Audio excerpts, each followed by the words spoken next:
Qual o tamanho do seu chamado? Você pode estar se perguntando. E tem como medir?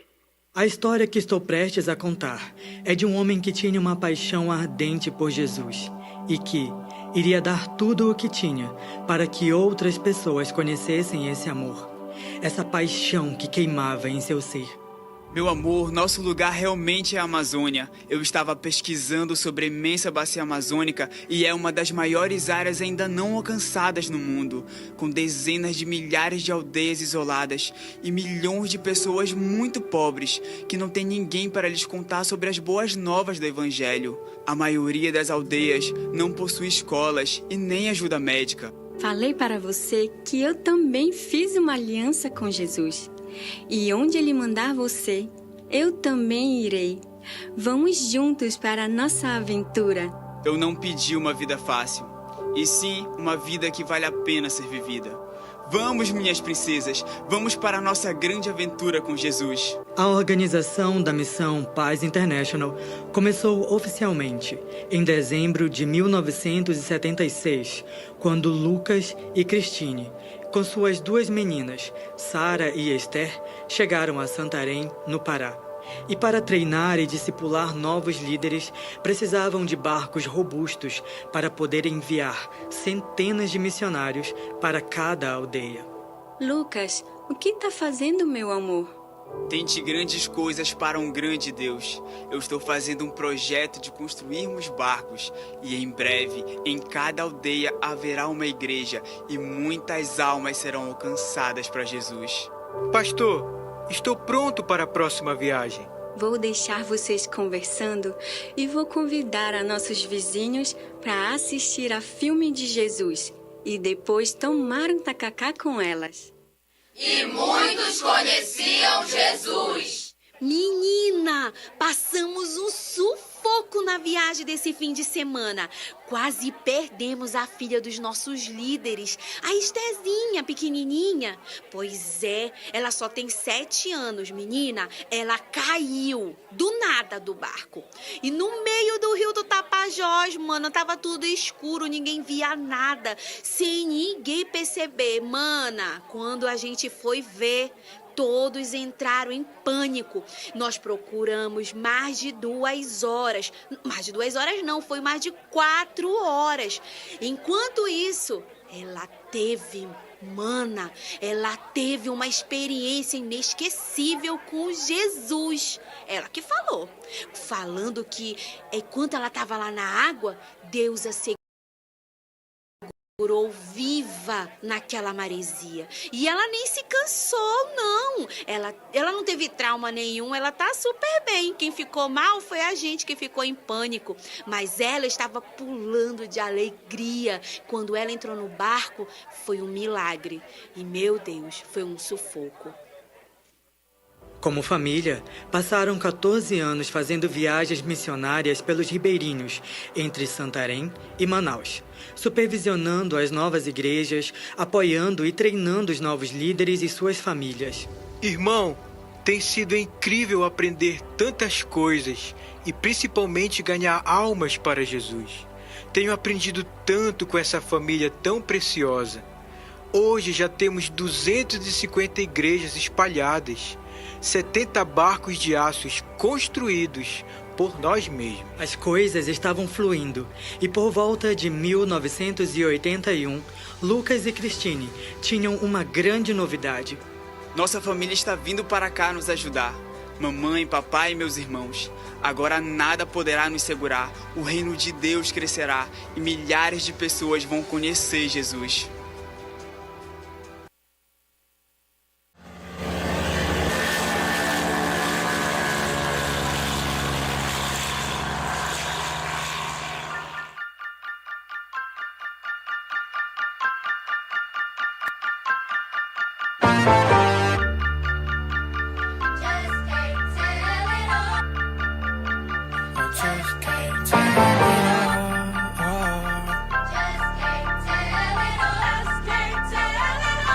Yeah, I'm about to step in the ring for the fight of my life. Hit my knees and I strap on my gloves. Boy, I've been prepping since like I was 7, and thing is I'm already covered in blood. Walking in love, It's for the ones who've been stuck in the mud, searching for hope. Trust me, I know what it feel like to drown in my problems, but God came and threw me the rope. Can't wait to look in his eyes. All of my life I've been battling lies. I found the truth and took off my disguise. Come from my head, I still live for the prize. Whoa, whoa, whoa. I was in the city going down, trying to blow. Everything changed when I let it go. I've been on stage, I ain't in it for the show. Only got one life, so I got it.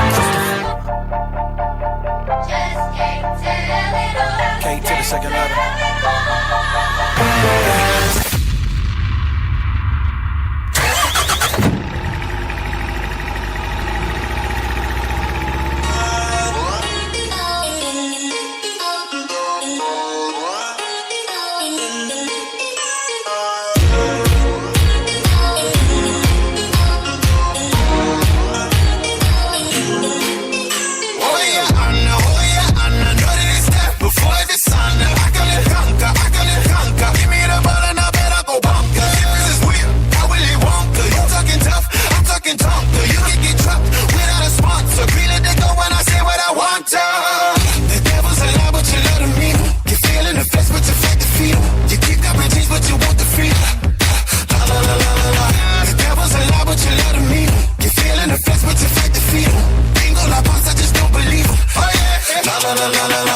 Oh mama, don't you cry.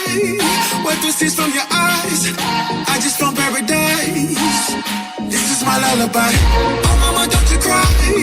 Wipe the tears from your eyes. I just found paradise. This love will never die. This is my lullaby.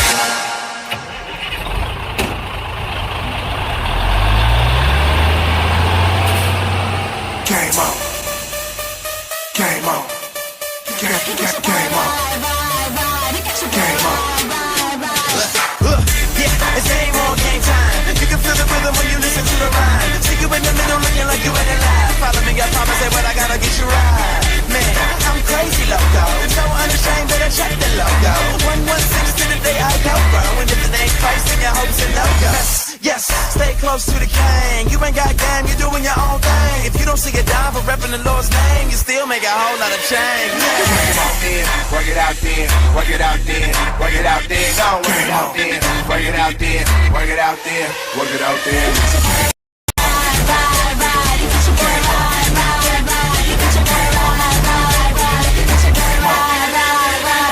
Game on.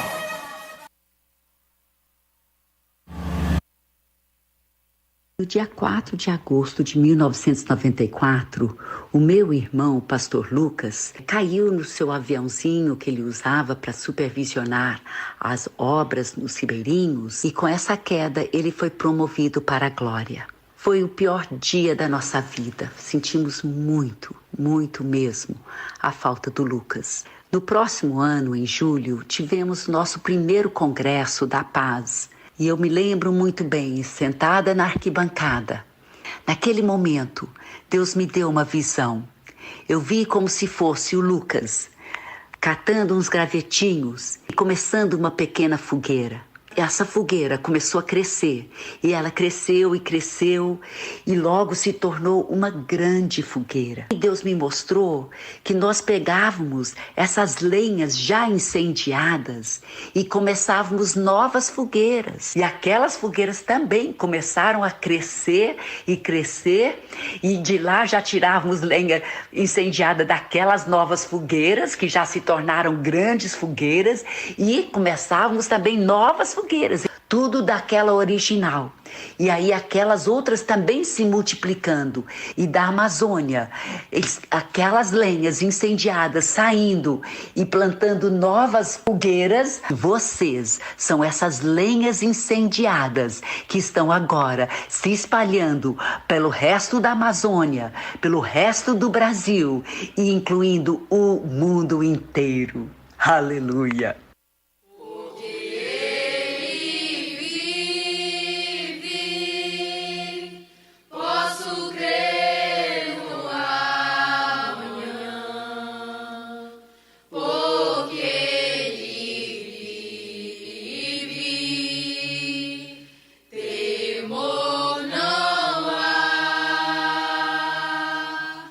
Mas eu bem sei,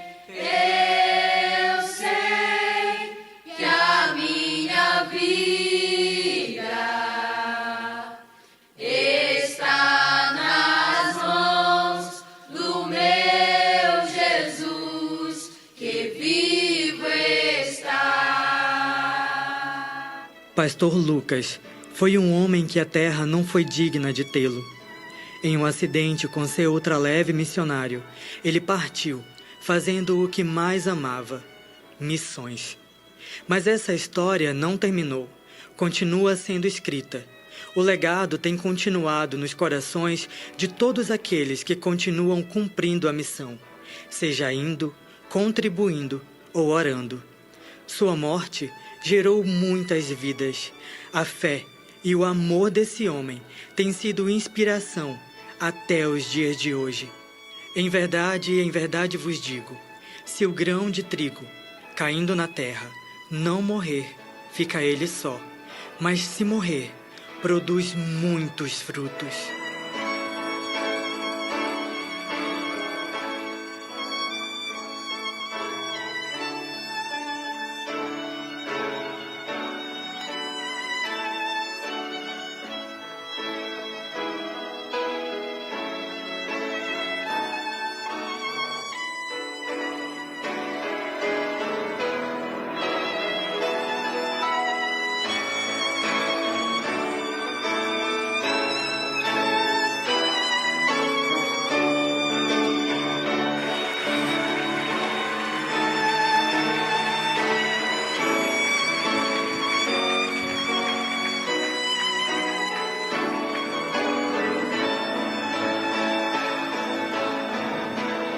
Era mês de janeiro de 1975. Naquela época, eu era bem jovem, meus 17 anos de idade. Morava na cidade de Goiânia e fazia parte de uma das igrejas implantadas pelo pastor Melvin Huber, pai do pastor Lucas Huber. E ele me convidou para trabalhar com ele em artes fotográficas. E durante todo um ano, eu trabalhei ali ao lado do pastor Lucas. E quando chegou lá pelo meio do ano, uma noite, ele me chamou e falou: Nilton, eu tenho algo para te falar. Aí ele falou: olha, eu tenho um grande plano de ir para a Amazônia para implantar igrejas. E eu já quero ir no começo do ano que vem. Ou seja, no final do ano, né? Ele falou: quero ir no final do ano. Já no mês de novembro, eu quero ir para o norte do Brasil, para a Amazônia. E ele então perguntou se eu queria vir para a Amazônia com ele. Então pedi permissão para falar com meus pais abençoaram e então passei a morar lá na chácara,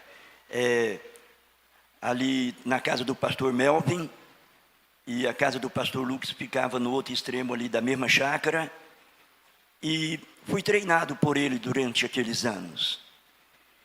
E naquele ano, Deus me deu a graça de poder ajudar o pastor Melvin no trabalho que ele estava fazendo, nas igrejas que ele estava implantando.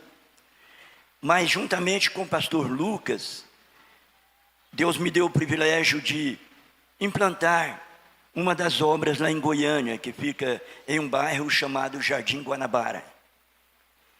E quando então chegou aquele final de ano, ele falou: Nilton, nós já vamos embora para a Amazônia.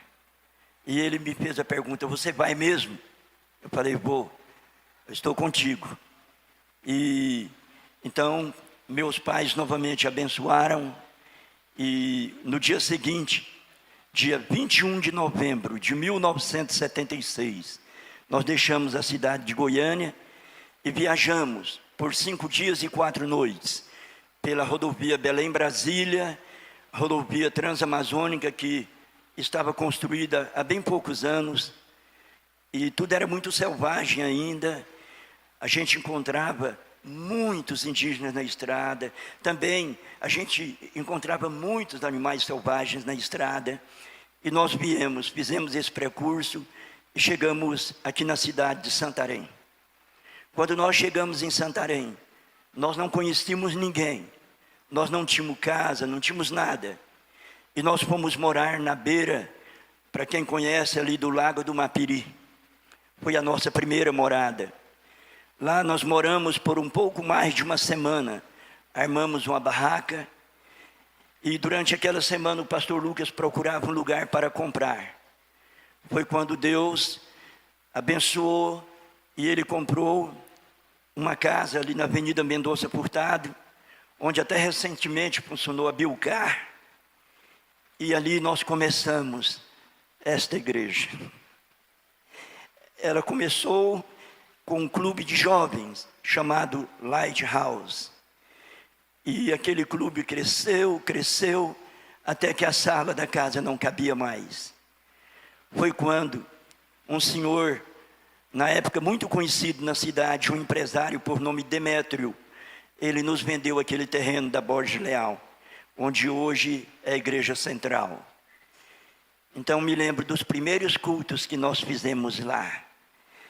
Agora, o que nós nunca fazíamos ideia era, nós sabíamos que Deus ia fazer uma obra muito, muito grande, mas eu quero ser muito sincero, eu nunca imaginava que o que Deus iria fazer seria assim tão grande como Ele está fazendo.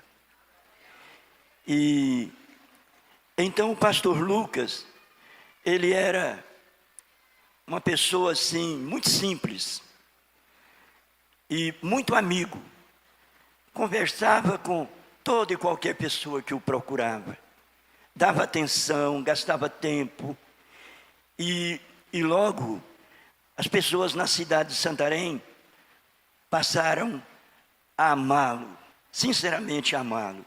As pessoas respeitavam muito ele. E Deus nos deu o privilégio de fazer muitas coisas juntos. Mas uma das coisas que marcou muito a minha vida foi o dia que eu fiz uma viagem com ele no seu aviãozinho para procurar um dos nossos barquinhos. Isso já foi depois, agora que nós tínhamos construído vários barquinhos missionários.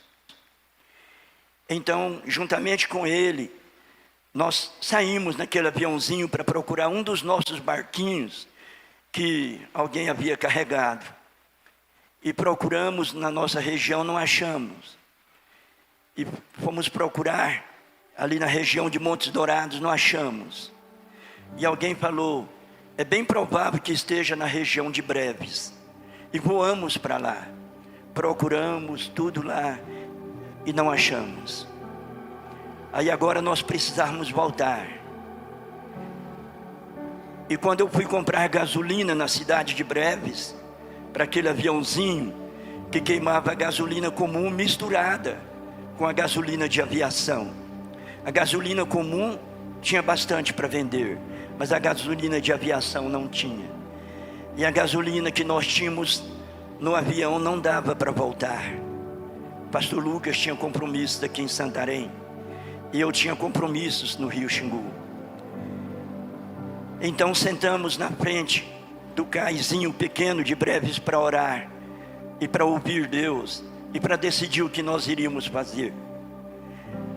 Foi quando o pastor Lucas pegou um mapa velho, antigo.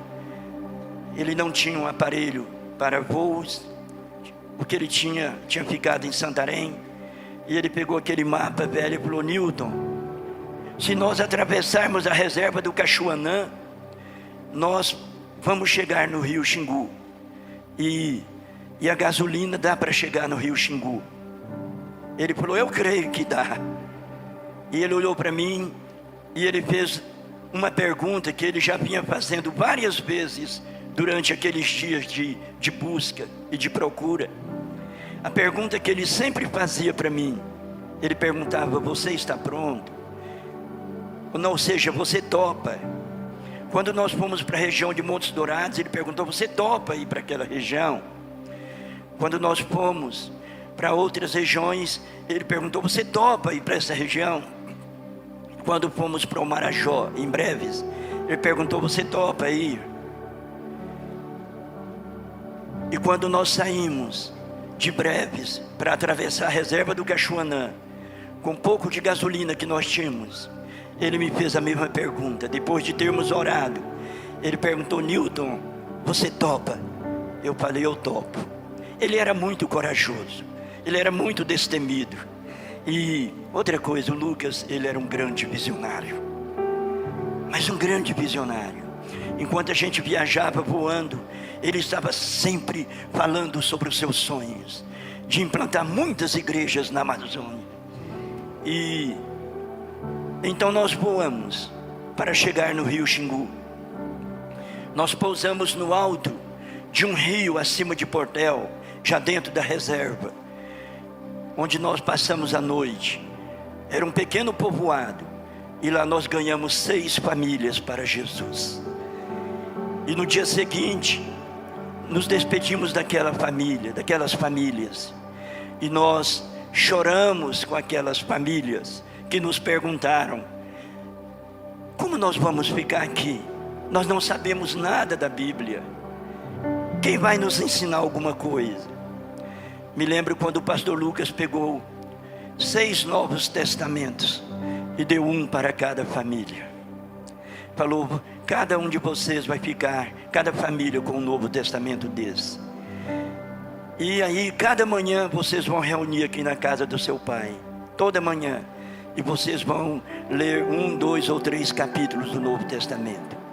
E continuem fazendo isto. Ele falou: não posso prometer, não sei quando, mas um dia, um dos nossos missionários certamente vai chegar aqui com vocês e vai poder ajudar vocês. E naquela manhã seguinte, então nós decolamos em rumo do rio Xingu. E nós estávamos voando, e o tempo ficou muito nublado e nós perdemos toda a visibilidade. E ele falou: Newton, nosso voo está perigoso. Nós podemos bater num monte, numa árvore alta, porque o aviãozinho voava baixo, né? A gente sempre voava mais baixo, era ultra leve, aberto. Aí eu perguntei para ele: o que a gente pode fazer agora? Ele falou: só tem um jeito. Esse aviãozinho não foi feito para isso, mas nós não temos outro recurso. É só o que nos resta fazer, é subir e voar acima das nuvens. E com dificuldade ele virou para trás, porque ele ia na frente como piloto e eu sentado no banco de trás, não tinha banco do lado. Ele virou, olhou e fez a mesma pergunta: Newton, você topa? Eu falei: eu topo.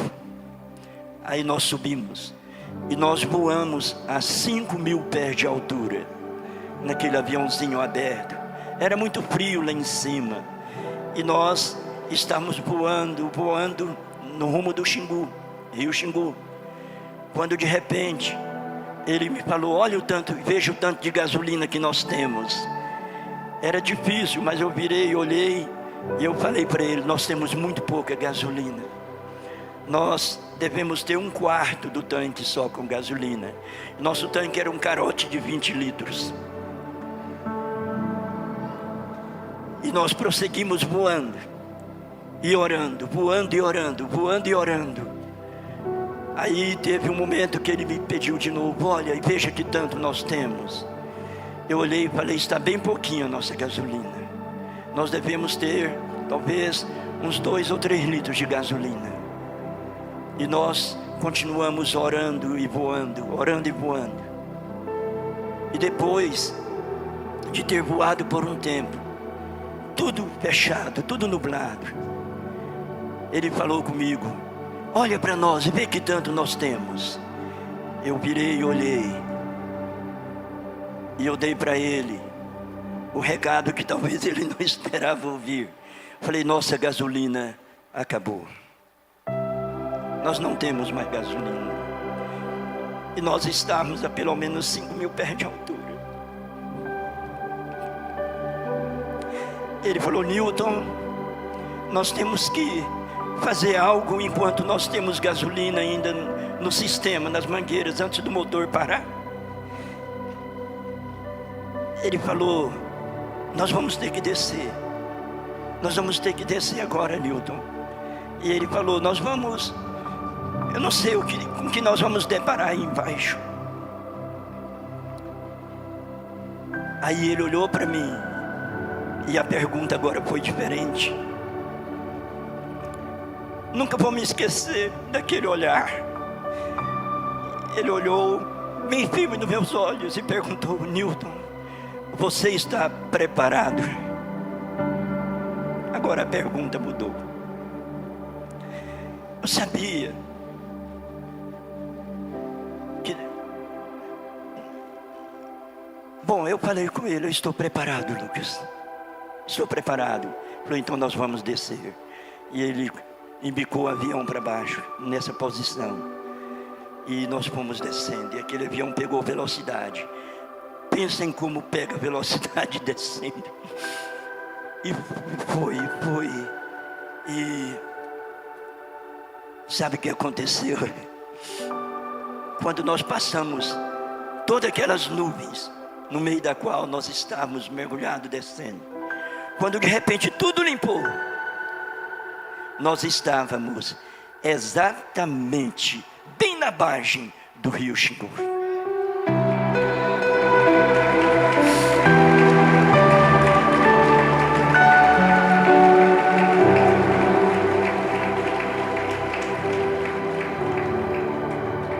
Quando nós pousamos, tinha um carotezinho em reserva no ar, não tinha como nem utilizar ele.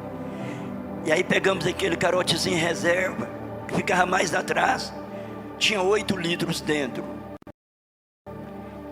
Aí quando pegamos aquele carotezinho, ele colocou, ele olhou para mim e perguntou: a que distância fica o Ariruá?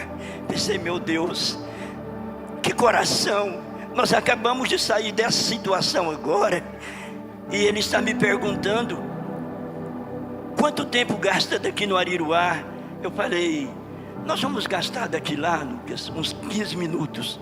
Ele olhou e falou: eu acho que a gasolina dá para ir no Ariruá. Eu falei: dá. E nós voamos para o Ariruá. Então, queridos, era esse coração que ele tinha. Ele amava o reino de Deus. Ele era apaixonado pelo reino de Deus. Ele era apaixonado por implantação de igrejas.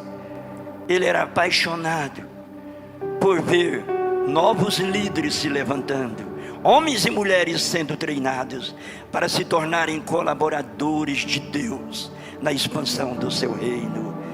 Que Deus vos abençoe.